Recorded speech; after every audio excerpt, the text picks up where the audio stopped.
এবার ইরানের পরমাণু কর্মসূচিতে সমর্থন জানিয়েছে রাশিয়া ও চীন। সম্প্রতি ইরানের পক্ষ নিয়ে এই দুই ক্ষমতাধর দেশ চিঠিও পাঠিয়েছে জাতিসংঘকে। 2015 সালে স্বাক্ষরিত তেহরান পারমাণবিক চুক্তির মেয়াদ আনুষ্ঠানিকভাবে শেষ হয়ে গেছে বলে জাতিসংঘকে জানিয়েছে ইরান, রাশিয়া ও চীন।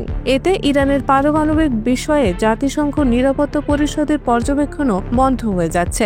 সম্প্রতি দেশ তিনটি একযোগে জাতিসংঘকে এসব তথ্য দিয়েছে।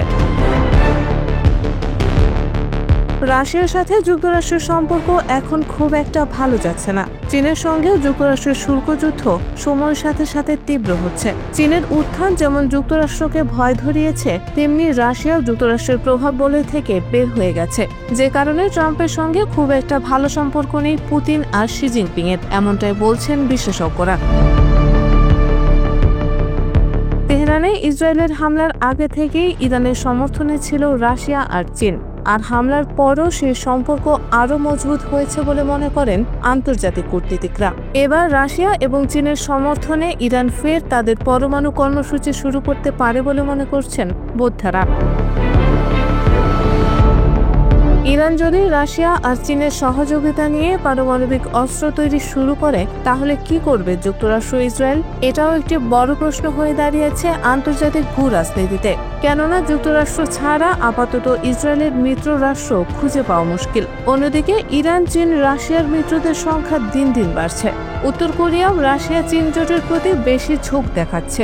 এমতাবস্থায় ট্রাম্প যদি কৌশলী সিদ্ধান্ত না নেন, তাহলে ইসরায়েলের পাশাপাশি যুক্তরাষ্ট্রের প্রভাবও কমতে থাকবে বলে মনে করেন বিশ্লেষকরা। এদিকে ইরান, রাশিয়া ও চীন জাতিসংঘের মহাসচিব আন্তোনিও গুতেরেস এবং নিরাপত্তা পরিষদ বরাবর একটি চিঠি দিয়েছে। চিঠিতে বলা হয়, রেজলিউশন 2231 এর আওতাধীন বিধিনিষেধগুলোর মেয়াদ 2025 সালের 18 অক্টোবর শেষ হয়েছে। এর মধ্য দিয়ে রেজলিউশনটির 10 বছরের মেয়াদ আনুষ্ঠানিকভাবে শেষ হচ্ছে। রেজলিউশন 2231 এর মধ্য দিয়ে joint comprehensive plan of action তথা ইরান পারমাণবিক চুক্তিকে স্বীকৃতি দেওয়া হয়েছে। তিন দেশের চিঠিতে বলা হয়, E3 দেশগুলো যেমন যুক্তরাজ্য, ফ্রান্স ও জার্মানি চুক্তিটি পুনর্বহালের যে চেষ্টা করছে তা আইনগত ও প্রক্রিয়াগতভাবে ত্রুটিপূর্ণ। চিঠিতে আরও বলা হয়, ইউরোপীয় দেশগুলো যেহেতু JCPOA এবং 223 রেজলিউশনের আওতায় নিজেদের প্রতিশ্রুতিগুলো পূরণ করার কাজ বন্ধ করেছে, তাই তারা আর এ ধারাগুলো প্রয়োগের অধিকার রাখে না। একপক্ষীয় নিষেধাজ্ঞা, হুমকি বা উত্তেজনা বৃদ্ধির মতো পদক্ষেপ থেকে বিরত থাকা এবং পারস্পরিক শ্রদ্ধার ভিত্তিতে সংলাপের মাধ্যমে রাজনৈতিক সমাধান খোঁজার জন্য ওই চিঠিতে আহ্বান জানানো হয়েছে।